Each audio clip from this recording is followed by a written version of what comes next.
Mes frères et sœurs bien-aimés, c'est toujours avec joie que je vous retrouve. Il est des expériences dans la vie qui viennent bouleverser notre chemin et c'est autant de signes que le ciel nous lance pour nous conduire, pour parler comme Saint Jean, vers la vérité tout entière. Et aujourd'hui, les trois apôtres que sont Pierre, Jacques et Jean sont dans le collimateur du cœur du Christ.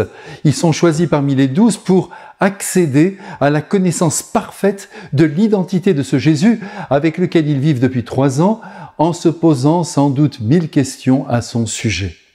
Qui est-il vraiment? Un sage, un messie de fortune, un prophète, un envoyé de Dieu comme il y en eut beaucoup sur la terre d'Israël?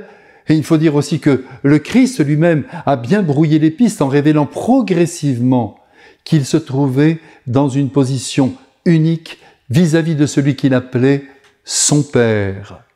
N'oublions pas que jusqu'à l'Ascension, certains apôtres ont eu des doutes sur le Christ, déçus, il faut bien le reconnaître, à la pensée qu'il n'avait pas restauré le royaume d'Israël, ni chassé les Romains, sans compter qu'il mourut comme un renégat sur le bois de la croix, et cela, ils ont beaucoup de mal à l'admettre. Il est vrai qu'en toute logique, on aurait pu rêver d'un destin plus glorieux pour le Fils unique de Dieu. En tout cas, aujourd'hui, Jésus poursuit l'éducation religieuse de ses amis apôtres en les invitant à une promenade matinale. Et les voilà donc tous 4 qui grimpent en direction du mont Tabor. Et oui, il faut toujours grimper dans la vie, faire quelques efforts, donner de sa personne, transpirer juste ce qu'il faut pour atteindre, autant que cela soit possible ici-bas, la lumière indicible de Dieu. Tout ce qui est facile, nous le savons bien, n'a que peu de valeur.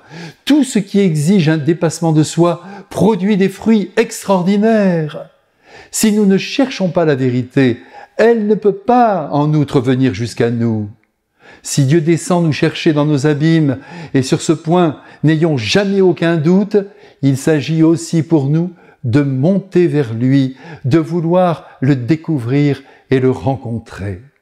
Donc, avis aux amateurs d'escalade, qui marche atteint le sommet, qui cherche finit par trouver. Mais revenons à la splendeur de ce jour.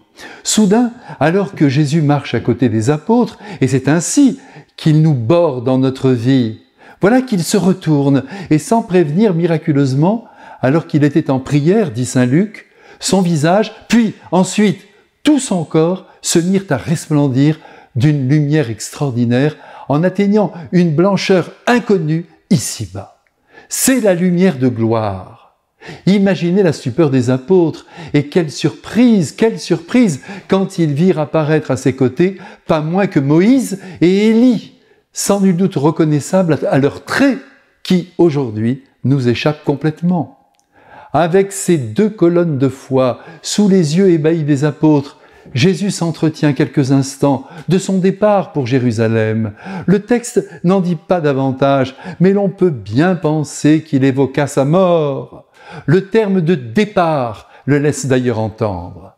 Après ce court dialogue, nos 2 prophètes étant sur le point de repartir vers le ciel, Pierre ose demander au Christ de dresser 3 tentes pour en quelque sorte immortaliser cette rencontre et profiter le plus possible de cette vision tellement unique. On voudrait bien dans nos vies que les meilleurs moments durent toujours, mais hélas, il faut marcher, toujours marcher, traverser joies et peines, soleil et tempête. Ce sera d'ailleurs notre gloire que d'avoir tout assumé. Jésus se garde bien de répondre à la demande saugrenue de Pierre.